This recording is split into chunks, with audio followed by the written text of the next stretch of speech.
नमस्कार मंडळी. एआयच्या जगात रोज काहीतरी नवीन येतंय, खरंय ना? अगदी. आणि त्यातलं एक नाव सध्या खूप ऐकायला मिळतंय, परप्लेक्सिटी एआय. बरोबर. तर आज आपण जरा याच परप्लेक्सिटी एआय बद्दल बोलणार आहोत. एका यूट्यूब व्हिडिओच्या आधारावर आपण हे समजून घेऊया. हो, म्हणजे हे नक्की काय आहे, कसं काम करतं आणि आपल्या नेहमीच्या चॅट जीपीटीपेक्षा हे वेगळं कसं हे बघणं महत्वाचं आहे. मुख्य मुद्दा काय आहे आजच्या चर्चेचा? मुख्य म्हणजे परप्लेक्सिटी एआय हे थेट अगदी ताजी आणि फॅक्च्युअल म्हणजे तथ्यांवर आधारित माहिती कशी मिळवून देतं यावर आपण लक्ष देऊ. आणि विशेषतः त्याचे सोर्सेस म्हणजे माहिती कुठून आली हे दाखवण्याचं वैशिष्ट्य. अच्छा, चला तर मग सुरू करूया. पहिला आणि महत्वाचा प्रश्न, परप्लेक्सिटी एआय आणि चॅट जीपीटी नेमका फरक काय आहे? कारण दोन्ही एआय आहेत, माहिती देतात. बरोबर. फरक त्यांच्या कामाच्या पद्धतीत आहे, त्यांच्या उद्देशात आहे. असं समजा की परप्लेक्सिटी एआय हे तुमचं एक सुपर स्मार्ट रिसर्च असिस्टंट आहे. Research assistant? हो, त्याचं मुख्य काम आहे वेबवर जाऊन लेटेस्ट माहिती शोधून आणणं, अगदी अचूक, आणि कुठून आणली त्याचे सोर्सेस पण देणं. उदाहरणार्थ? समजा तुम्हाला आत्ताचा इन्फ्लेशन रेट जाणून घ्यायचा आहे किंवा बाजारात नवीन ईव्हीज कोणत्या आल्या आहेत हे बघायचंय. हां, म्हणजे अगदी ताजी माहिती. अगदी. त्यासाठी परप्लेक्सिटी उत्तम. ते वेब स्कॅन करून लिंक्स सकट माहिती देईल. अच्छा, म्हणजे हे गुगल सर्च सारखं आहे की वेगळं?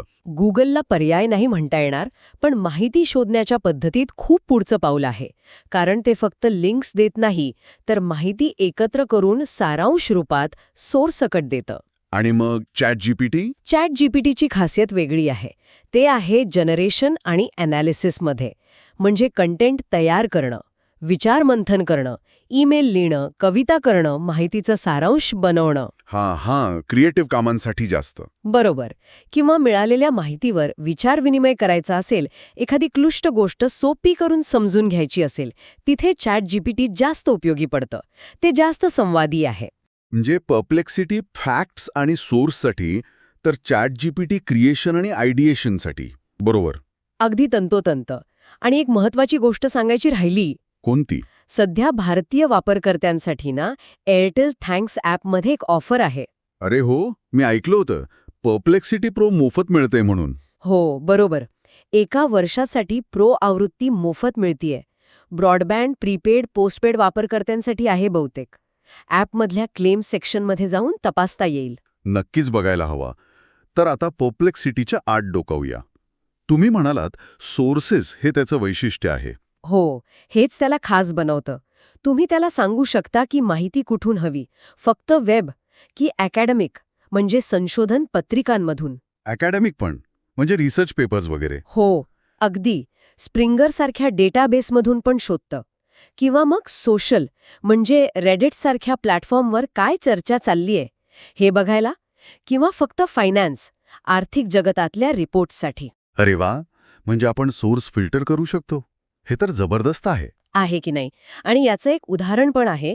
टाटा मोटर्सच्या ईव्ही मार्केट शेअरबद्दल विचारलं होतं. हां. फक्त फायनान्स सोर्स निवडला तर जुना 2023चा डेटा मिळाला. बरं. पण जेव्हा फायनान्स आणि वेब दोन्ही निवडलं तेव्हा 2024चा लेटेस्ट 36% मार्केट शेअरचा आकडा मिळाला, तोही सोर्स लिंक सकट. म्हणजे योग्य सोर्स निवडणं किती महत्वाचं आहे हे कळतं. खरंच. यामुळे एआय जे कधी चुकीचं किंवा काल्पनिक उत्तरं देतं ते टाळता येईल, नाही का? अगदी. त्याला हॅल्युसिनेशन म्हणतात. बरं. ते इथे कमी होतं कारण सोर्स समोर असतो. यात वेगवेगळे मॉडेल्स पण निवडता येतात असं ऐकलंय. सोनार, क्लॉड, जेमिनी, ग्रॉक. त्याचा काय फरक पडतो? माहितीचा मूळ सोर्स तोच राहतो जो परप्लेक्सिटीने शोधलेला असतो. मॉडेल निवडल्याने फक्त उत्तर कसं सादर होतं ते बदलतं. अच्छा, म्हणजे उत्तराची स्टाईल बदलते. हो. सोनार कसं वेगवान आणि टू द पॉइंट उत्तर देतं. क्लॉज जरा विश्लेषणात्मक सविस्तर उत्तर देतं. पण एक गोष्ट लक्षात ठेवायची, क्लॉज स्वतः वेब सर्च करत नाही. ते परप्लेक्सिटीने दिलेल्या माहितीवर काम करतं. ओके. आणि जेमिनाय, ग्रॉक? जेमिनाय कोडिंगसाठी चांगलं म्हणतात आणि ग्रॉक सोशल मीडियावरचे ट्रेंड्स किंवा मतं समजून नेण्यासाठी, विशेषतः ट्विटर डेटासाठी.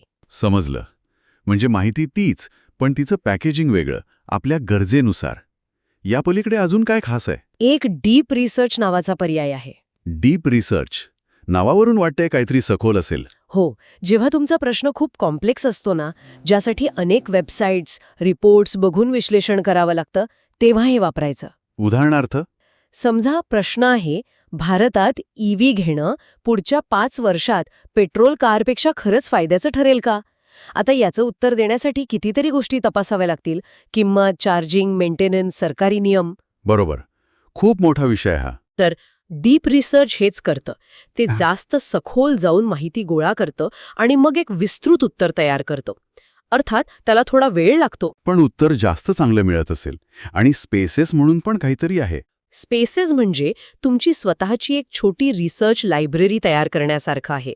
समजा तुम्ही एका विषयावर काम करत आहात, हां. तर त्या विषयाशी संबंधित लिंक्स, फाईल्स, तुमच्या नोट्स एवढंच नाही तर उत्तरासाठी सूचना, जसं की उत्तरं पॉइंटमध्ये दे, हे सगळं तुम्ही एका स्पेसमध्ये सेव्ह करू शकता. अच्छा. आणि मग मग जेव्हा तुम्ही त्या स्पेसमध्ये प्रश्न विचारता, तेव्हा परप्लेक्सिटी त्या सगळ्या संदर्भांचा वापर करून जास्त पर्सनलाइज्ड आणि समर्पक उत्तर देतो.